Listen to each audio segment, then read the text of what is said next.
of Wansley versus Wansley. Thank you. You're welcome, Judge. Parties have been sworn in. You may be seated. Ma'am, have a seat. Miss Wansley, this is your ex-husband. Yes.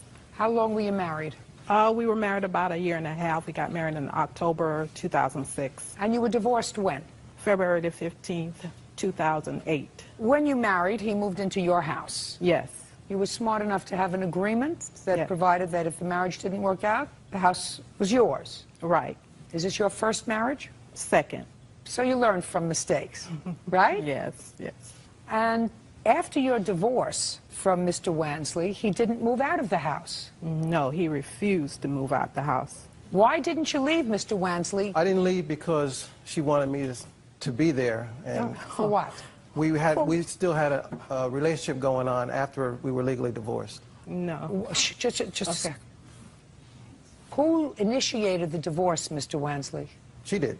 Which would make a statement that if you initiated divorce, it means that you want out of the marriage, right?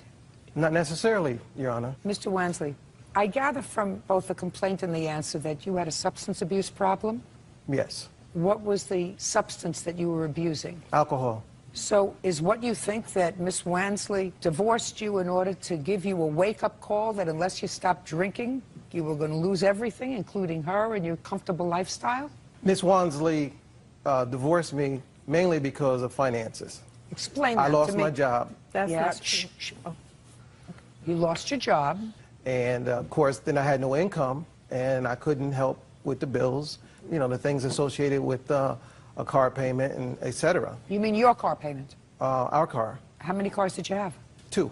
Well, since everybody only has one behind, and she was paying for one car payment, that means that you were probably paying for the other. Yes, I was. Right, so I you was stopped responsible. paying for your car payment, so you had no job, so she had your bills in addition to her own bills, and you had no income. When did you lose your job? July of '07. And was that partially because of your drinking? No, no, ma'am. When did you start working again? Sometime the end of the year, the end of End of 07. what year? End of 2007. That be like December of '07? Yes, ma'am. Who were you working for? I can't recall at this. Who are you present working time. for now? I am unemployed right now How long have you been unemployed now? since January of this year, '09. Who do you live with now? To be honest with you, I don't live with anyone. What does that mean? I'm homeless. Well, one way or another, Mr. Wansley, this court had to get in touch with you, had to send you documents. Where did they go? I gave them an address, and I was there to receive them. You mean you were standing outside a delicatessen? Actually, I was standing outside a laundromat that had closed. You were standing outside a closed laundromat and you gave the people from this court that address to send you documents? Well, actually, I was working doing day labor, and I was at that location handing out flyers, and I received the documents at that location. Where do you think that he works? He doesn't work. He doesn't. So where are you going to get money from him? The reason you divorced him is because he was a But freeloader. he doesn't work, but he has the ability to pay. He Well, quits. from where? He quits jobs because of his alcohol, and he. Why did you divorce him? I divorced him because he's a master manipulator. He's a internet predator. He stays on the internet. That's all he did all day was on the internet, trying to talk to as many women as he could, so that he could tell them that he wanted to marry them and Miss planning their Wansley, wedding and Miss all that Wansley, kind of foolishness. Miss Wansley, Yes, you divorced him because he was a no-good freeloader right. in your house. Yes, right? but then when I tried to get him out of the house, he would not leave. Every time the police department would come there, they said no, because he has Did legal you? residence there. No, he doesn't. That's what No, they he- said in Florida, No, and I listen, have the listen, papers. Listen to me. Did you Okay. ever take him to court to evict him? They said I couldn't No, evict no, no, him. no. You can't tell me what they said. I'll Did have the you ever papers here. take him to court to evict him? He is no longer your husband. It's your home. I tried to evict him.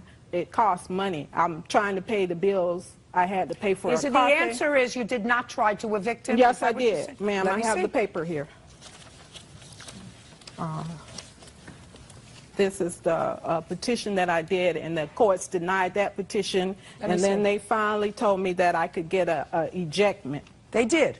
Yes. And did you get it? He left. He left after that. On what date did he leave? He left on June 2nd of this year. So from February '08 until June '09, he was in your house. Yes. Did he contribute any money at all? Yes, he did. When he did work, he contributed about $2,000. And then he gave like $700 for when he got his unemployment extension money. But the agreement was that he would pay $600 a month. The only reason that I was trying to keep him there is because I had the car payment that I had to pay for, and I didn't have the money to go and get him evicted. It costs $400 to file for eviction. He calls himself contributing to the family by just because he cooked and cleaned, but that wasn't paying the rent, you know. Is he gone now? Yes, he's gone, but he's trying to get back in my house because he says he still has legal residence there. He doesn't have a legal residence. The police department came to my house and was actually telling me to give him a key to get back into my house. And I said, no way, I'm not giving him a key. What is wrong with you, sir? Your Honor, I had legal residence to the house. You don't have legal residence there anymore. I left the house voluntarily on June 5th. You don't live there anymore. Do you get it? I hear you, Your Honor.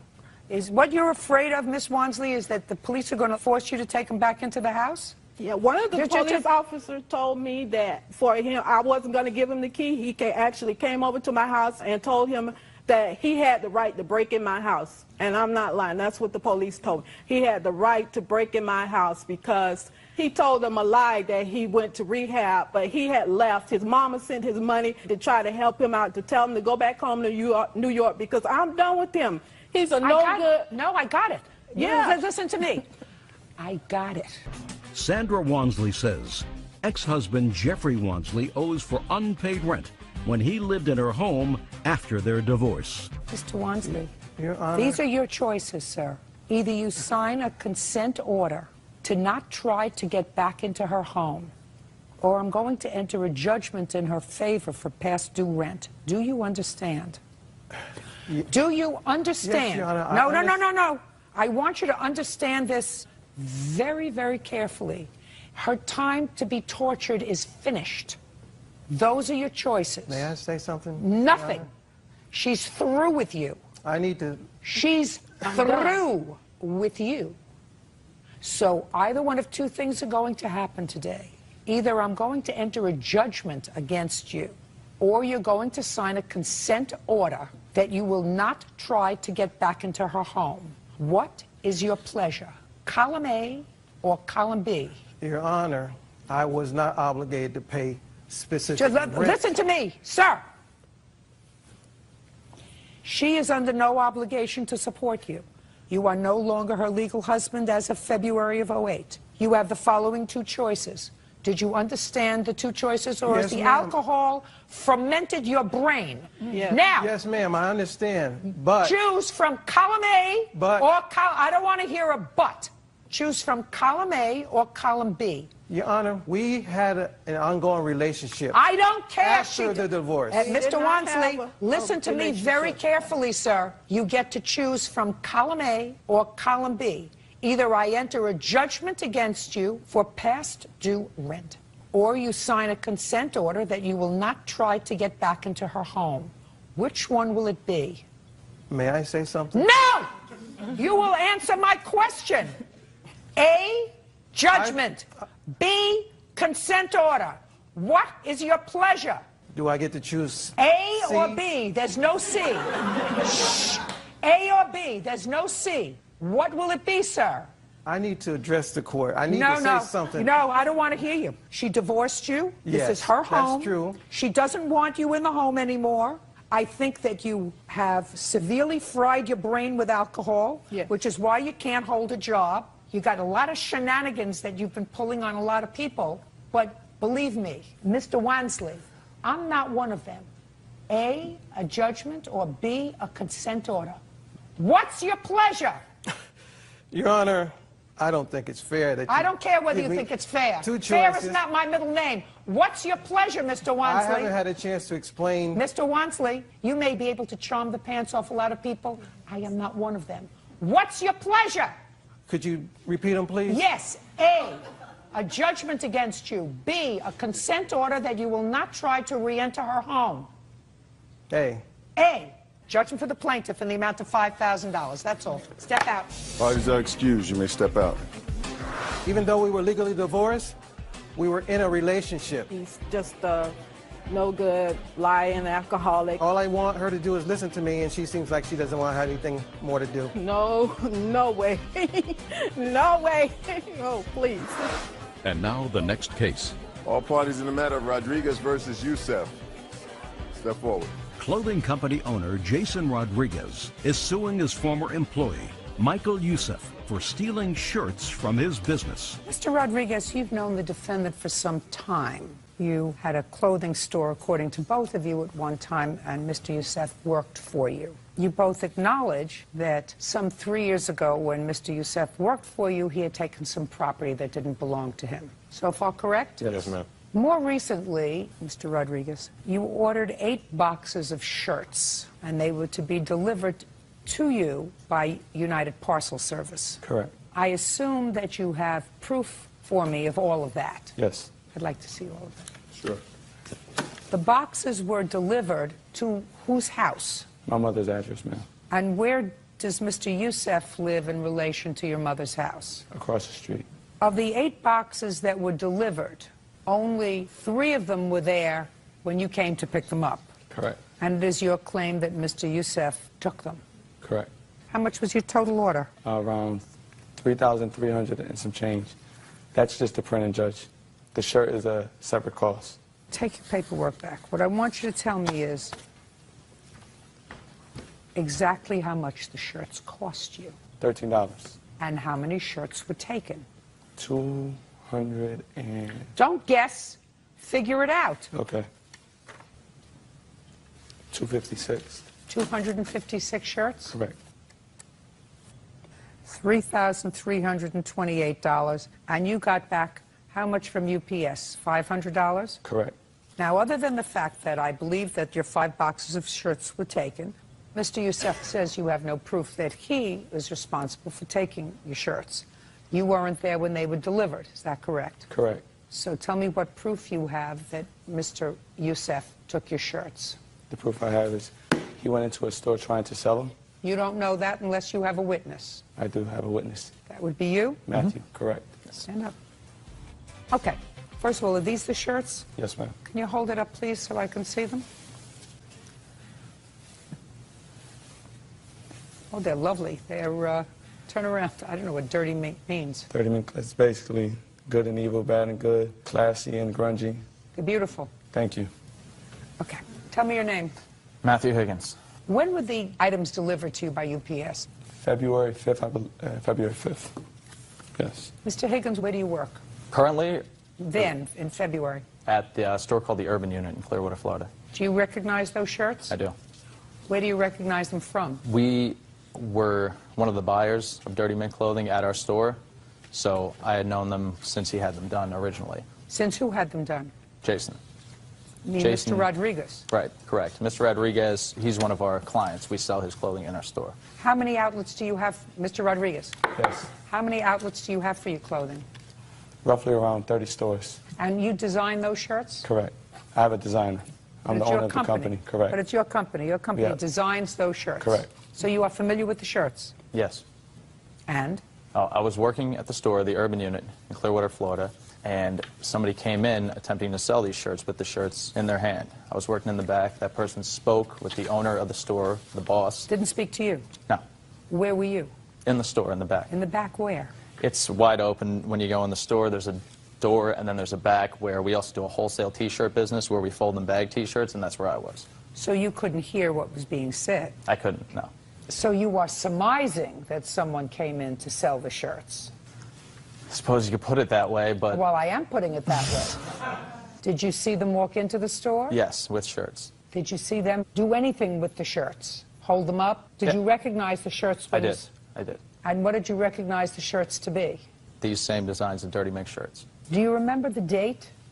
Not precisely. No, it was late February. But it wasn't February of I 2009. believe so. I believe so, yes. What do you mean you believe so? I'm not 100% on the date because things like that at that store happen all the time. People come trying to shop their product in there. Did you recognize the person who had come into the store holding those shirts? Did you subsequently see a photograph of him? No. Have you ever seen him again? Until today, no. Do you believe that the person is here who had those shirts in Yes, their I do. possession? And who would that be? The defendant. Did he look the same in February of 2009 as he looks today? Yeah, I believe so. Do you know whether the owner of the store took possession of the shirts? He did not. So the person who you've identified as Mr. Yosef took the shirts back with him. That's correct. Is there anything that drew your attention particularly to what was going on in the front of the store? Not until afterwards, no. What do you mean not until afterwards? After he left, the owner of the store went outside and looked. I said, what was that all about? He said, someone came in No, trying you to... can't tell me what the owner said. Well, that was the only thing that stood out to me afterwards. It seemed like a normal transaction that takes place at the store all the time. Is there any question in your mind, sir, that you saw Mr. Yosef No. with those shirts? No. None whatsoever? None whatsoever. Ball is in your court, Mr. Yosef. Well, first of all, I never heard of that store until when we went to court over in Florida. Never heard of the name of that store, never seen it, never been to it, never seen him before a day in my life. And maybe because a couple of years ago I did something that I wasn't supposed to, took something. We've had a grudge since then. I mean, I don't have... It's not his grudge. I don't have... I have It's not his grudge. Okay. Mr. I have no Yosef? time at all to be taking anybody's stuff. I go to school. I'm at school every single day during the day. And how would I walk across the street 5 times, supposedly if it's 5 boxes, without nobody noticing me? He's the only person that ever came up to me and said that I took his stuff, with no proof at all. No, he has proof. Let me see. He just did. Never been to that store. I don't believe you. Okay. You don't have to. I don't if they have cameras there, then... I don't believe you. Okay. Because this gentleman was very clear. All he said was he was in the back and he saw you, and you are a unique looking person. He saw you come into the store in possession of those shirts. And those shirts, he knew because he had sold those shirts in the store. He was one of the clients of Mr. Rodriguez. Mr. Rodriguez didn't say he saw you take the shirts. Okay. He saw you in possession of stolen property. But I've never been to that store, never heard of it. So... I find that there's sufficient proof to believe that the defendant was in recent exclusive possession of stolen property. And if he was in recent exclusive possession of stolen property, the law allows me to make an inference that he took the property. Judgment for the plaintiff in the amount of $2,828. Thank you. Thank you, Your Honor. Parties are excused. You may step out. We were friends when I worked with him a couple of years ago. He used to work for me, and he stole from my store. I did something I wasn't supposed to, got caught up with it, and a couple of years later he wants to go to accuse me. There was no grudge and no nothing. I'm not thinking about him every day or anything at all. I don't think of him at all. My parents don't like his parents. I don't like him. He doesn't like me. It doesn't really matter. Don't steal from nobody. You won't get sued.